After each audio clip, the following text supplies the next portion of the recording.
This is the book of Exodus, chapter 4. And Moses answered and said, But behold, they will not believe me, nor hearken unto my voice. For they will say, The Lord hath not appeared unto thee. And the Lord said unto him, What is that in thine hand? And he said, A rod. And he said, Cast it on the ground. And he cast it on the ground, and it became a serpent. And Moses fled from before it. And the Lord said unto Moses, Put forth thine hand, and take it by the tail. And he put forth his hand, and caught it, and it became a rod in his hand. That they may believe that the Lord God of their fathers, the God of Abraham, the God of Isaac, and the God of Jacob, hath appeared unto thee.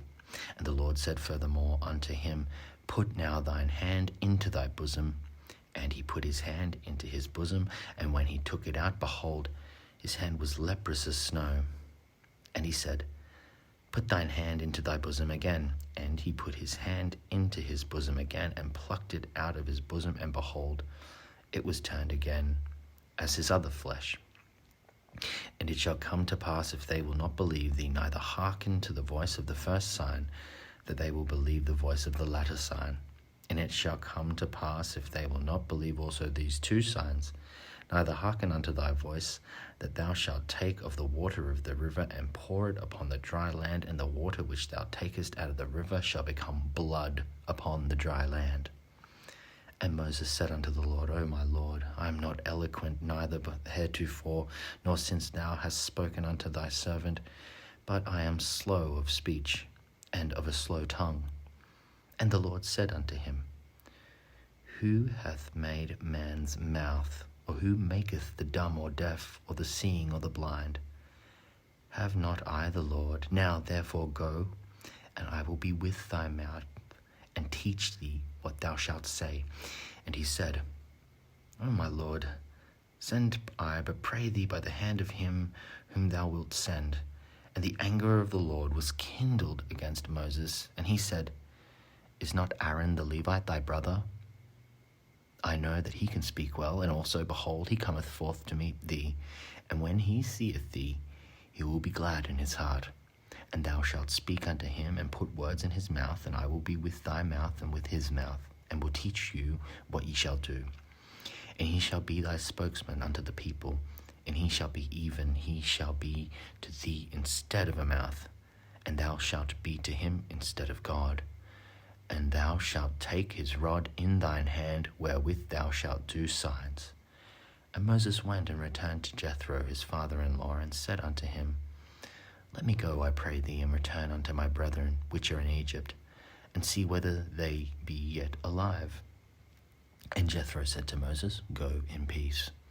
And the Lord said unto Moses in Midian, Go, return into Egypt, for all the men are dead, with which sought thy life. And Moses took his wife and his sons, and set them upon an ass, and he returned to the land of Egypt. And Moses took the rod of God in his hand. And the Lord said unto Moses, When thou goest to return into Egypt, see that thou do all those wonders before Pharaoh, which I have put in thine hand, but I will harden his heart, that he shall not let thy people go.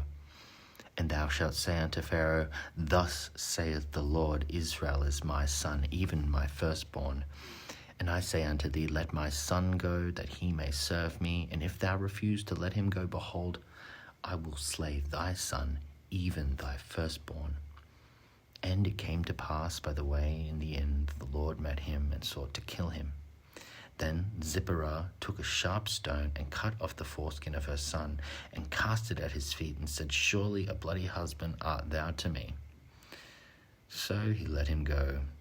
Then she said, A bloody husband thou art, because of the circumcision. And the Lord said to Aaron, Go into the wilderness to meet Moses. And he went and met him in the mount of God, and kissed him. And Moses told Aaron all the words of the Lord who had sent him, and all the signs which he had commanded him. And Moses and Aaron went and gathered together all the elders of the children of Israel.